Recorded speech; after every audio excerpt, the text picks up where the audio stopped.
Hi everyone, my name's Tim Andrews. I'm from the Australian Taxpayers Alliance, which is a free market advocacy group, and I'm moderating today's debate. We're very lucky to have two great speakers here today. First speaker, I think everybody knows Professor Frank Stilwell, probably arguably Australia's most prominent political economist and critic of the capitalist system. He's taught, I think, over 15,000 students in 40 years at the University of Sydney, founded the Department of Political Economy. His students include politicians like Anthony Albanese, Mark Latham, Michael Costa, Greg Conway, academics like Professor Hamilton, Professors King, journalists like Jessica Irvine. He wrote the definitive textbook in Australia for political economy. On the other side of the debate, we have Dr. Tom Palmer, who's the Executive Vice President of the Atlas Economic Research Foundation in Washington, and Senior Vice Fellow at the Libertarian Cato Institute, and he's out in Australia for Australian Libertarian Society conference we had over the weekend, and he's doing some other speaking events. Got his PhD from the University of Oxford, and has been engaged in things such as smuggling free market books into the Soviet Union. Now runs a network of think tanks in the developing world focusing on countries in the Middle East and in Africa. He's a patron of the Students for Liberty movement. He's the author of books such as The Morality of Capitalism and After the Welfare State. So two very, very different intellectual traditions here, which should make for a great debate on the morality of capitalism.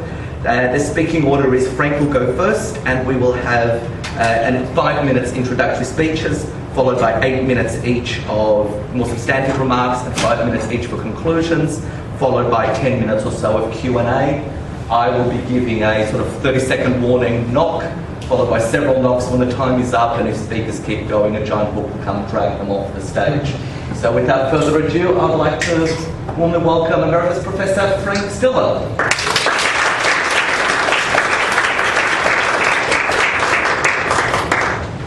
Thanks very much, Tim, and good to have this opportunity to discuss such an important topic as the morality of capitalism. I want to take this issue very seriously and not resort to cheap debating tricks like saying greed is good. I rest my case. Thank you for that encouraging and thoughtful response. Rather, I want to look into the character of the world today, some of its socio-economic and political and environmental problems, and tease out the extent to which these are problems that derive from the so-called morality of capitalism. It's a tall order, but I think we can approach it fairly swiftly by just glancing around the world today and observing the array of major problems. There's obviously economic crisis.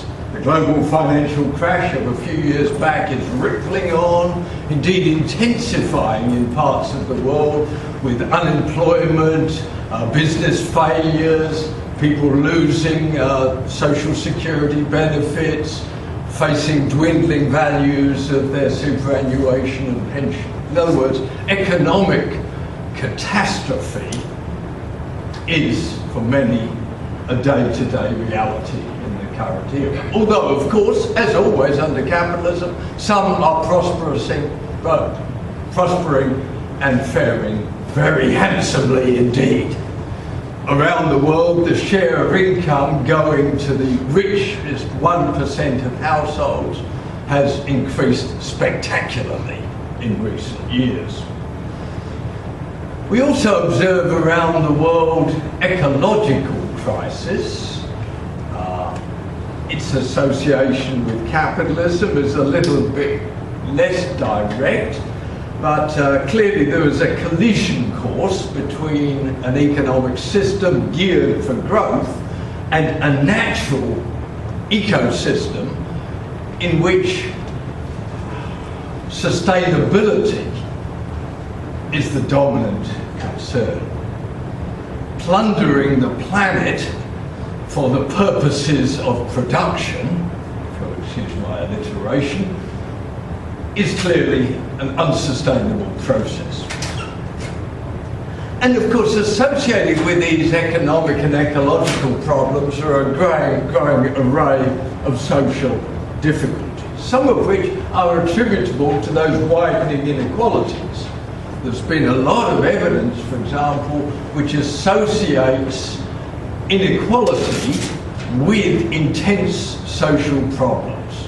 High rates of crime, poor standards of physical and mental health, and an array of other social difficulties. So the question that I want to put to you for reflection is whether it's the functioning of capitalism as a system that's the key to understanding these issues.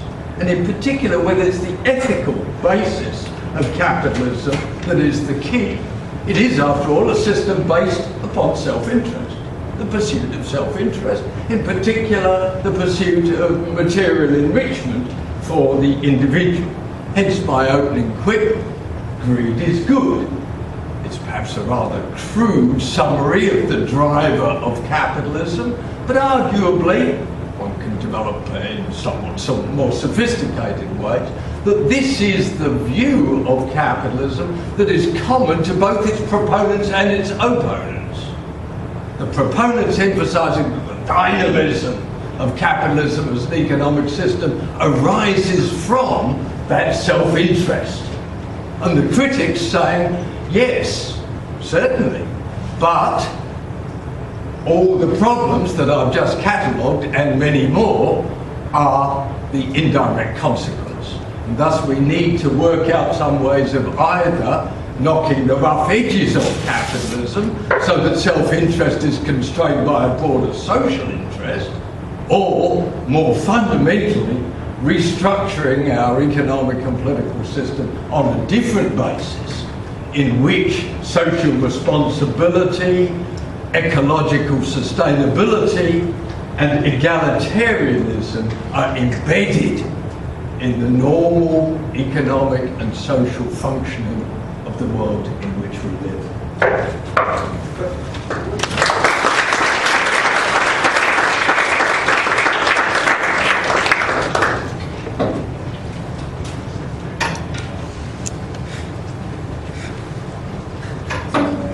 Well, thank you kindly. That was a very elegant statement of a set of issues and problems, and I think that there was some confusion which I'll address in the rebuttal. In this presentation, I want to start out with a definition of what capitalism means. It's very common to utopian critics of social institutions to identify those they don't like with all the negative consequences they can identify.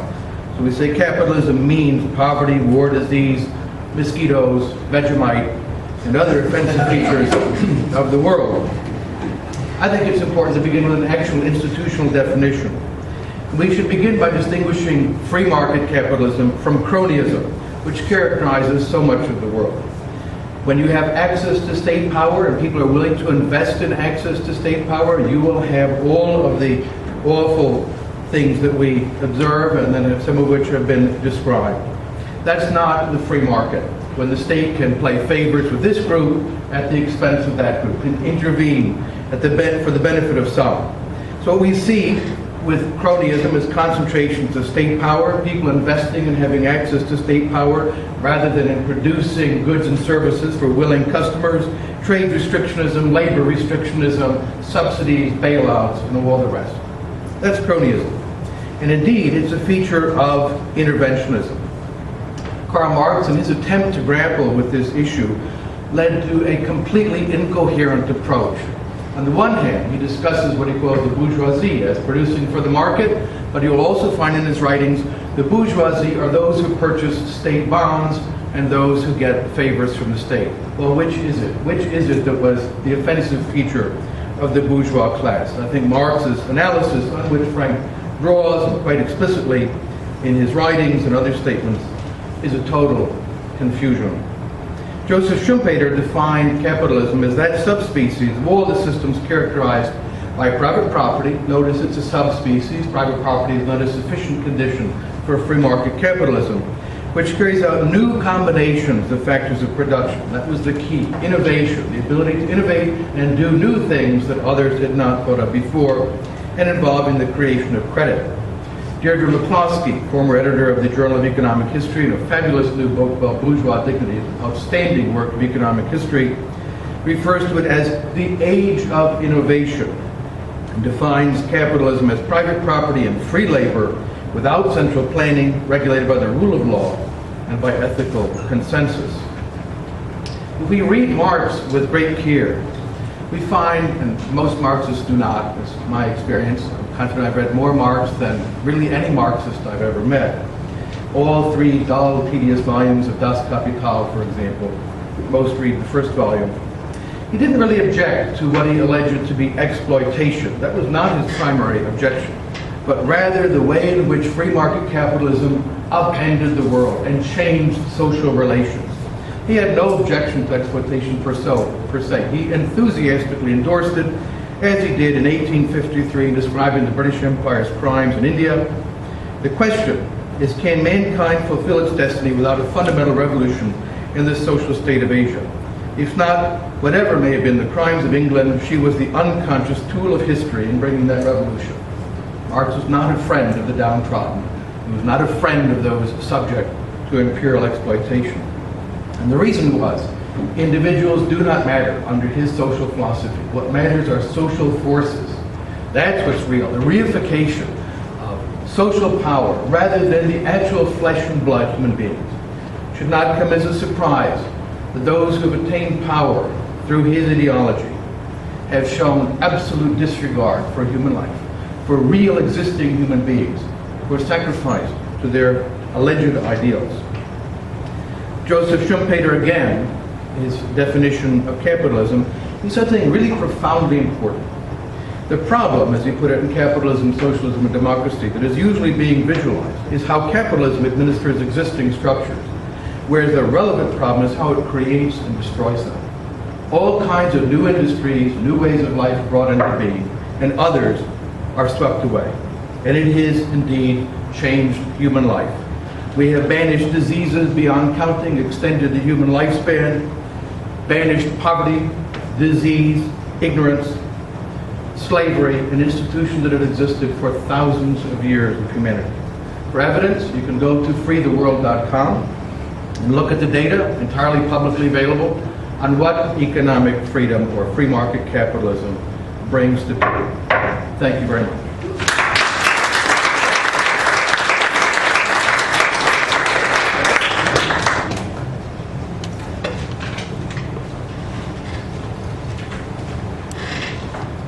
I'm very comfortable to accept the distinction between an ideal competitive capitalism and a real world of actually existing capitalism, which Thomas called crony capitalism, but I think more generally could be labelled corporate capitalism. It is an important distinction because if you look at, for example, the economic theory of capitalism in the textbooks written by the neoclassical economists, for the most part, it rests upon assumptions about capitalism as being a system of competitive free markets. That's the ideal which is presented to generations of students in orthodox economics departments all around the world. And in some respects, it does indeed have some quite attractive features. Buyers and sellers interact in order to establish mutually advantageous exchanges, and the system produces a set of prices at which those exchanges can recurrently occur. But underlying that ideal world are a set of very restrictive assumptions. All the buyers and sellers have got to have perfect knowledge of all the commodities in the marketplace, their characteristics, their prices. There's got to be so many buyers and sellers that none of them can have monopoly power. The prevailing prices also have to reflect the costs of environmental damage that's associated with the production process, and the distribution of the commodities has to be frictionless in a world of infinitely unimpeded mobility. Of course, the real world's not like that. It's not like that at all. And even the better neoclassical economists acknowledge the problems of market failure, the recurrent tendency towards monopoly in markets, the problem of externalities that gives rise to overly congested cities and a degraded environment, the problems of public good provision, which simply don't occur under free market circumstances, because public goods are those that have to be provided and consumed collectively, otherwise they don't get produced at all. Even the great architect of free market economics, Adam Smith, acknowledged that this is a recurrent problem in a market economy. And then there are those problems of unemployment, periodic economic crises, the problems of growing social and economic inequality, both within and between nations, to which I alluded. I'm very comfortable about talking about actually existing capitalism, because it's in that realm that so many of these problems arise. And as I said in my opening remarks, I think we can therefore see that a system driven by self-interest is not one that is conducive to producing outcomes that are good for humanity in its entirety. Yes, there has been increased output of goods and services, but their distribution is remarkably uneven, and the processes and the institutions associated with that system are in many respects degrading and certainly undemocratic. Because after all, you think about what is the main democratic principle: one person, one vote. But what's the principle that exists in a capitalist system? $1, one vote. In other words, the more dollars you have, the more power you have as a consumer to send messages about what should be produced. The more dollars you have, the more power you have to determine the policies of governments. Think, for example, of a year or two back when the Australian government wanted to introduce a mining tax. In other words, to capture some of the wealth created by our natural resource endowment here in Australia, so that it could be rechanneled into financing better tertiary education and an array of other forms of socially valuable expenditures. The mining companies, the powerful capitalists, conspired together, developed a public program to put pressure to bear on governments, effectively to exercise the power of crony capitalism against a broader public interest.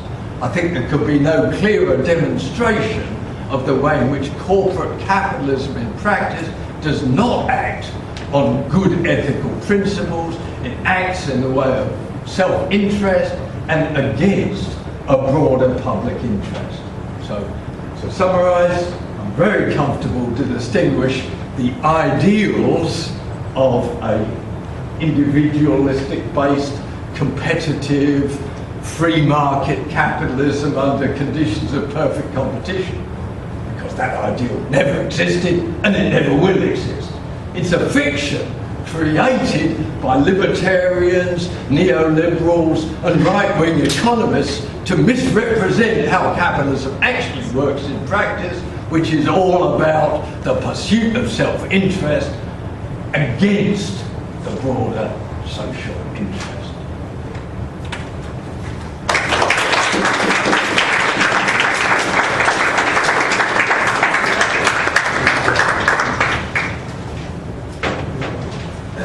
How many times do I get? One and 1 minute? 1 and 30 seconds. 30 seconds. I can do 1 and 1 minute. Let's do that. One and 1 minute, and then 2 and 1 minute. All right. Well, thank you very much. Let me begin with a couple of provocative statements. Now, Frank stopped reading economics, it seems, in about 1970. No economist, simply no economist, believes the things he characterized as modern economics.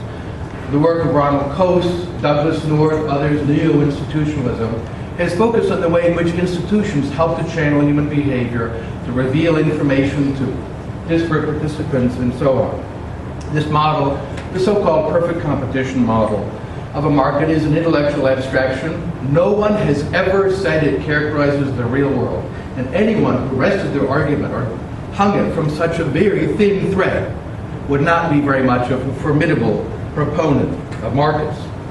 In fact, we never get to choose outcomes in the world. If we could, everyone would want prosperity, peace, justice, and so on. What we can choose are indirect means of achieving them: processes and rules and institutions. Those processes, rules, and institutions generate incentives that help to guide human behavior. They can do so in a way that leads us to serve other people or to exploit and brutalize them. So let's look at two issues. We can look at real existing market relationships around the world, and some are more free market than others. That's how a social scientist addresses the question. Does more free market lead to more of the positive outcomes we prefer, or less? We can test that. And again, I recommend you go look at the data yourself, download it, run regressions, do anything you want with it. It's entirely publicly available data at freetheworld.com from the Fraser Institute of Canada. You find consistently that the greater degree of free market opportunities for exchange without state interventionism or socialism, the more the positive benefits that all of us, all decent people, see. Now we can look at real existing socialism. Ooh, didn't turn out so well, did it? What we find, if you go to poor countries that lack markets, is not pristine, beautiful environments, but filth, degradation, and destroyed environments, a totally ruined ecology.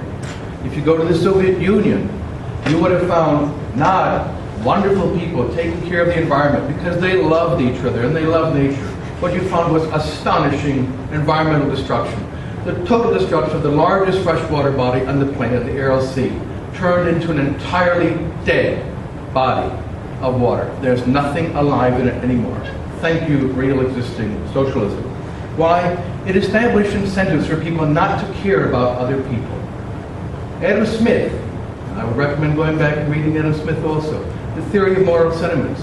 The foundation of his liberalism was not in self-interest. He never made that claim. He recognized self-interest is a constant. You find it everywhere. You find it under socialism. You find it under feudalism. What institutions channel that so that people actually think about the interests of others? His foundation is sympathy. If you read The Theory of Moral Sentiments, you'll find that very robustly stated. Sympathy for others. And in the market, you have to do something you don't have to do under socialism. You have to ask, what if I were the other person? What would I want? That's how people make money in a market, by saying, what does the customer want? Do they want disgusting food or tasty food? Do they want nice clothes or nasty clothes? Trust me, under socialism, this did not occur to the central planners who were working for the plan and for their own personal interest. Let me conclude with another point about compassion. A lecture that Frank gave, I saw a couple of his lectures, read a number of his articles, very interesting and provocative. Here's what he said about real existing Marxism in his lecture on Marx. I transcribed it with great care because it was really rather shocking. Mark you, some less than wholly pleasant pursuits have occurred in the name of Marx. And some of the experiments inspired by Marx to develop non-capitalist economies and societies have proved less than successful. Indeed, most have not proved to be sustainable. But the ideas continue to inspire. Not me. I'm not inspired by the utter destruction of society, by the creation of vast systems of slave labor, by massacre of thousands of persons in the name of socialism, by re-education camps, indoctrination to drive false consciousness out of the minds of people who were unable to see the truth of socialism, by famine, by mass starvation. If you want evidence, read Frank DeCotter's book on the Great Leap Forward and the collectivization of China, read Timothy Snyder's work, Bloodlands, Europe between Hitler and Stalin, read Anne Applebaum's book, Gulag History. One could go on and on of real existing institutions inspired by Marxism. What was it that they led to? Cannibalism, on a scale never before seen in human history. I do not find that morally inspiring. Thank you.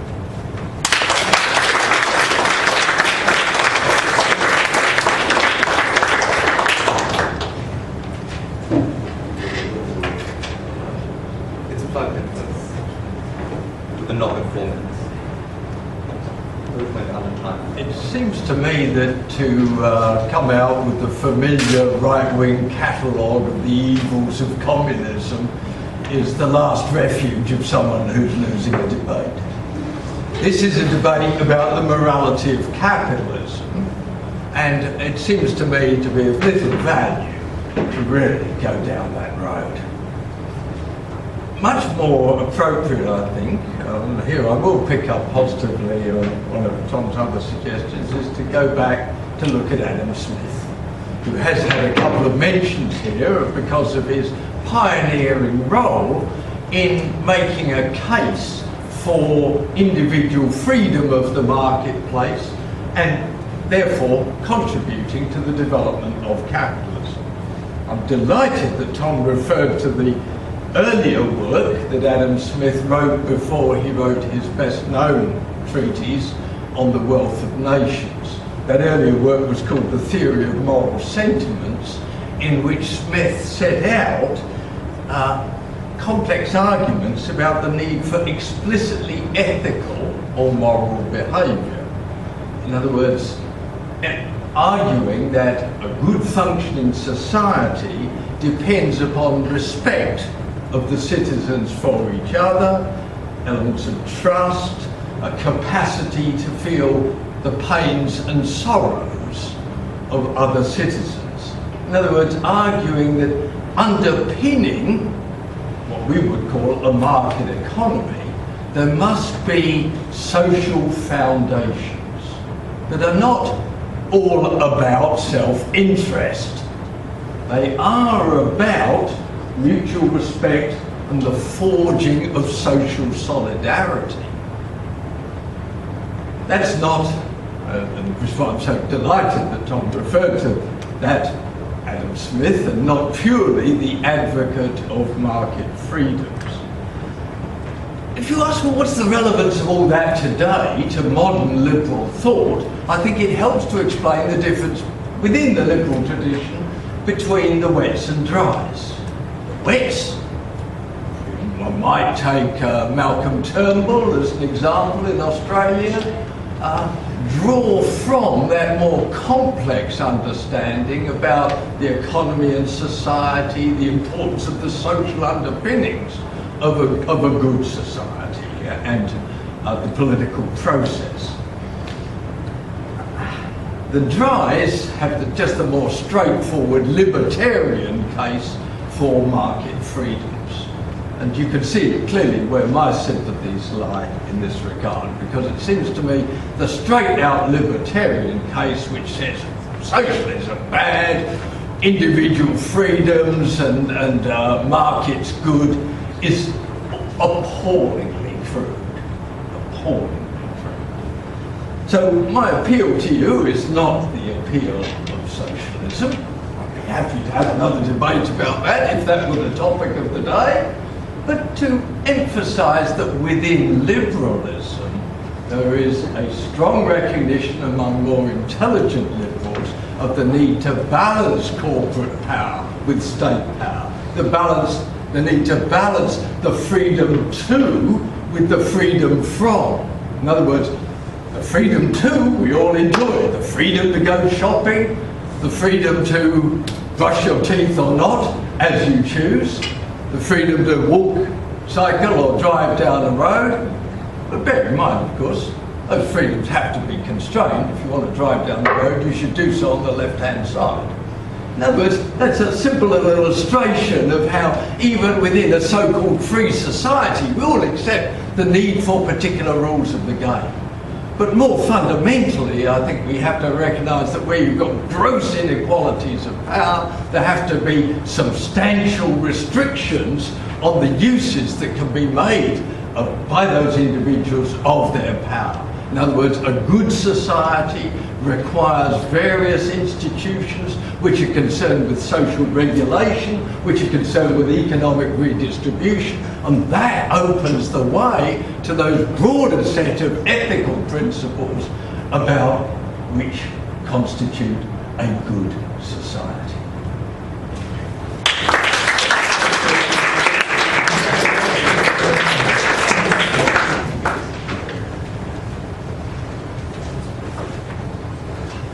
Thank you again for a misstatement of what liberalism is about. Let me begin with a very clear point. No liberal says that the market is based on self-interest and other systems are not. Self-interest seems to be a constant in human interaction. Real existing human beings often act in self-interested ways. Sometimes they act in ways that take into account the interest of others. Sometimes they will sacrifice themselves for loved ones or even for total strangers whom they see in distress. Self-interest is a constant. I did spend time in real existing socialism. I spent time in real existing welfare states. I spent time in feudal societies. And there's no lack of self-interest in all of those. The question is, what will institutions do to direct self-interest? So it's simply false. I mean, I can't believe someone would seriously say the case for the market rests on somehow encouraging people to be self-interested. They just are, because we're a mix. We are self-interested sometimes, and sometimes we act in the interest of our neighbors, those we love, and so on. The question is, do I enrich myself by serving others through the market who have the right not to purchase my goods? Or do I enrich myself by going to the state and having it confiscate the assets of other people, or enslaving them, or stealing what I want? In a free market, if you have something I really want, I can't come and smack you on the head and take it from you. I have to offer you something that you want more.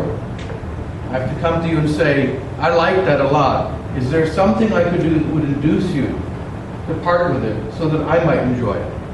What that normally means is I give you something you want more. We're both beneficiaries of voluntary exchange. People don't voluntarily exchange to their detriment.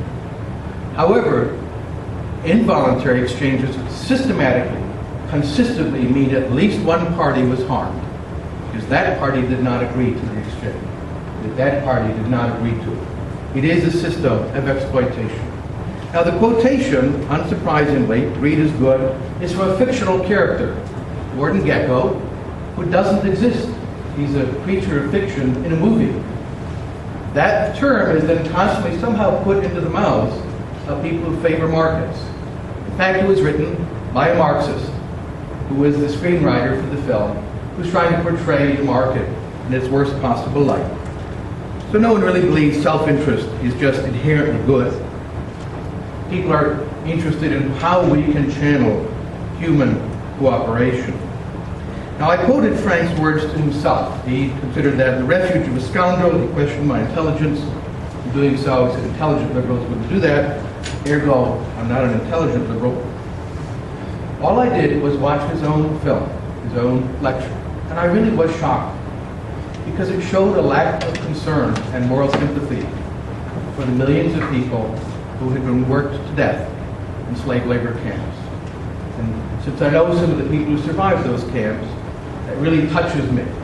One of my friends whose grandparents were executed and his father grew up in a train station because he was a class enemy, and therefore no one would take care of him, has very vivid stories about the alternative, or at least one of the major alternatives, to free markets. Let's then go again to empirical evidence, not to fictional stories, not to movies, not to novels, but let's look at the available data. And what we can find consistently around the world, and I really encourage you, go online, open your mind and make up your own minds. Look at the data and ask, free market, more of it or less of it? Which yields the better outcomes? And let me conclude with one final point. Frank hasn't offered any suggestion for why we had a financial crisis that crashed the world economy. Let me give you a hint. It's called interventionism. 1994, in the White House, in the United States, they set up a plan to increase home ownership from 64% to 70%. And they used the phrase, we will encourage creative financing. Remember that phrase. It's in the White House communique. Government agencies, Federal National Mortgage Association, Fannie Mae, this is not a part of the free market, this is a state agency designed to pump up a housing bubble. Federal Reserve Bank, not an institution of free market capitalism, it is the state's monopoly bank. They depressed interest rates to be negative. Markets don't do that. It means they were paying you to borrow money. And we saw a big bubble blown up. Real economists understand what caused that bubble. Socialists are still grasping, trying to understand what happened. Thank you.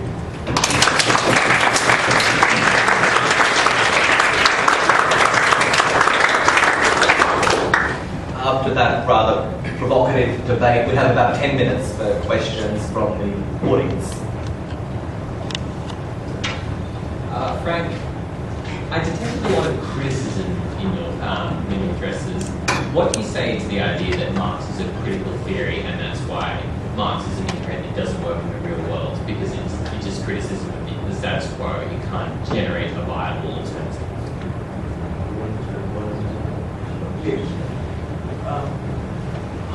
It's interesting how the debate around the morality of capitalism morphs into a discussion about the pros and cons of Marx and Stalin and so on. I frankly can't get my head around your way of thinking. But to answer your question, the bulk of Marxist analysis is a critique of capitalism.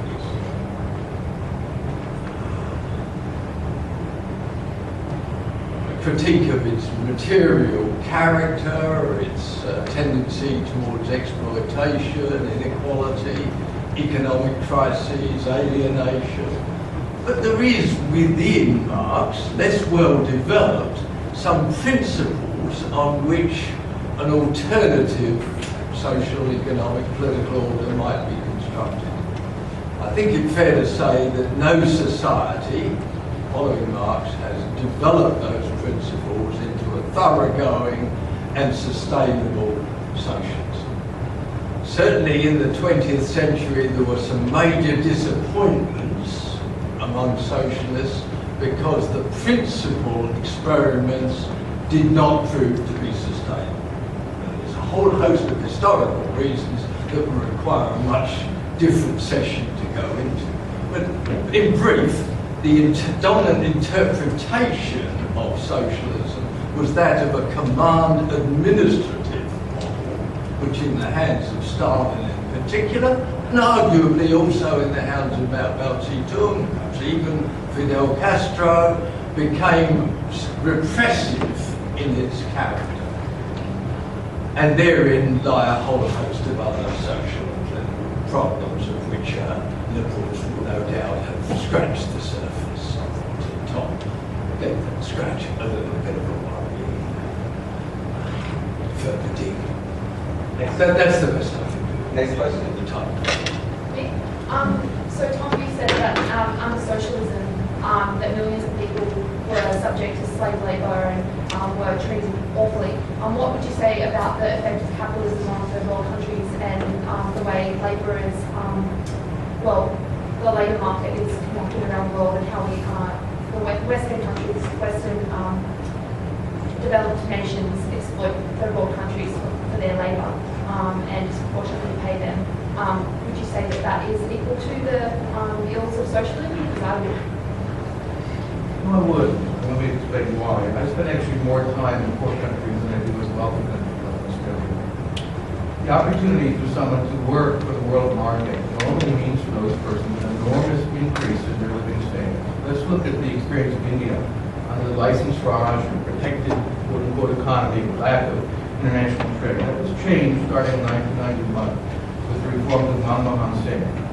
We have seen, so I'm not sure how old you are, but within the course of your lifetime, the greatest reduction in poverty in the history of the human race. At least 300 million people are raised from the most crushing poverty, which you, I'm confident, would find very difficult even to imagine what that was like, into an identifiable middle class lifestyle.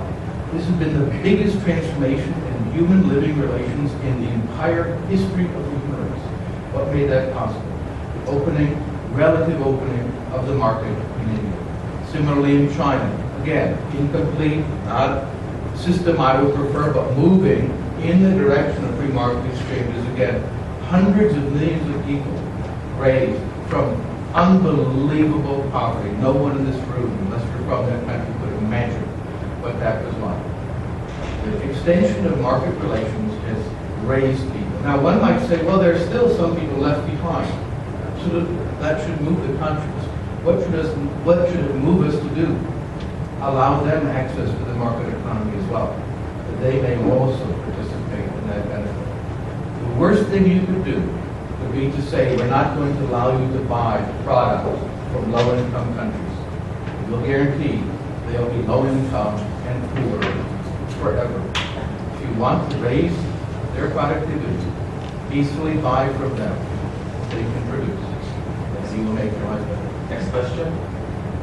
I can understand, I can understand why in the free market system people with assets can, buy into the go and trade the marketplace, etc.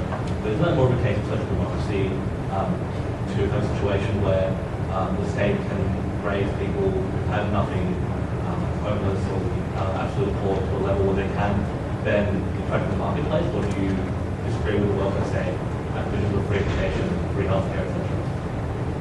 Thank you. That's an interesting point. You can have a market economy and a welfare state. You see that in a lot of countries around the world. Prices are free, people can freely exchange. You don't have controlled prices. So the market is free, and then there's a redistributive taxation system that produces various kinds of redistribution. That's compatible with the market economy. It may generate its own problems, I think we've seen as well, but it does not affect the fundamental principles of the market economy. That's the first point. Second point, though, is what is it that determines wages? What is it that causes wages to rise? Is it a law that says you have to pay more wages? Actually, no. Minimum wage laws generate unemployment. If you set the minimum wage law higher than marginal productivity of labor, you will unemploy someone. So just imagine setting the minimum wage at $6, $8, $12, or $50, at $100, at some wage, you're going to be unemployed. Typically, even at a low wage, it's unemploying the least skilled. It's like knocking the lower rungs out of the ladder and saying, well, we helped you out. We didn't in that country. If you want wages to rise, what you need to do is allow people to increase the productivity of their labor. Go to Pakistan, I'll end it with one quick story and then wrap up. Go to Pakistan and visit farms, and you'll see farmers there laboring with very little capital. A draft animal, a plow, and a bag of seeds, not much more. In an hour of work, they can produce very little food because the ratio of capital to labor is quite low. Now come to Australia or to Canada or the Midwestern United States and visit a farmer there. They have all kinds of capital. That hour of labor produces a huge amount of food or value. That's why their wages are higher, not because there was a law, a minimum wage law for farmers. If you want wages to rise and people to be able to have the good things in life, you need to allow them to increase the productivity of their labor. That happens under markets, investment, capital accumulation. It doesn't happen because of redistribution. I think we have time for two quick questions we have to leave here, but if the answers could be relatively brief. So, 1, 2. Yes, Frank. The type of claims that you've sort of communicated certainly can be tested. I mean, you graph economic inequality over economic freedom, and you know that it's just a big cloud of data. There's no correlation whatsoever. And this is kind of the data that Tom's talking about. Are these claims testable? To what extent do you believe these claims are testable by such data? And do the results support what you communicate? Well, if you want to test things in a formal, mathematical way, you've got to have quantification. And it seems to me that there is no quantification of freedom. It's a multifaceted phenomenon. There's been attempts by the Heritage Foundation and other right-wing think tanks to come up with global index of economic freedoms, but it's all ideological. It's not scientific in any meaningful sense. So if you're looking at trade-offs between freedom and equity, all sorts of social and political judgments have to be made in practice. One book that I've found quite useful was Robert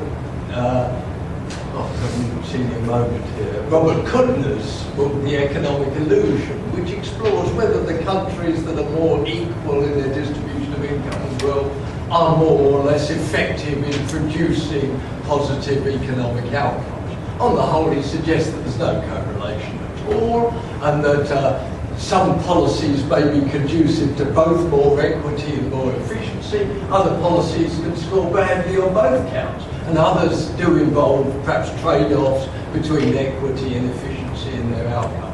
It's a complex world out there, ladies and gentlemen. It's not reducible to simple little conclusions about the conditions for economic social success.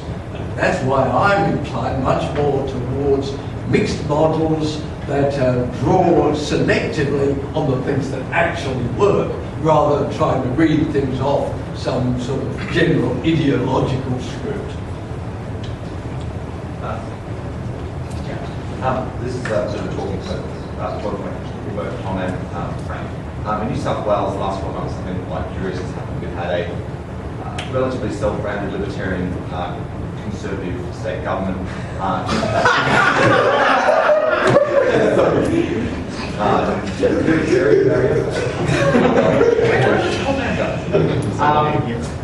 We've had a conservative state government implement campaign finance regulation in New South Wales, and it's just recently, today, come under a High Court challenge from the trade union movement. Campaign finance is quite an interesting issue in that it's quite a practical embodiment of the questions of capitalism and democracy together with the libertarian views of freedom of expression. Borrowing on both of your traditions in political and economic thought, what do you think about the regulation of democracy through campaign finance? 30 seconds answers. Go first. I'm for insulating the political process from the economic as far as possible. Because if you've got an economic system which there are great inequalities of wealth and power, the extent to which those then can be used to capture the political system is extremely dangerous. Now, my way of thinking is mostly corporate wealth and power that captures the political process. Although I would concede that perhaps where trade unions are wealthy and powerful, they may have some influence counterbalancing that effect. But I support the Greens' position to sever the capacity of those with economic wealth to buy their way in to undue influence in the political process. I found Frank's phraseology quite interesting. He wanted to insulate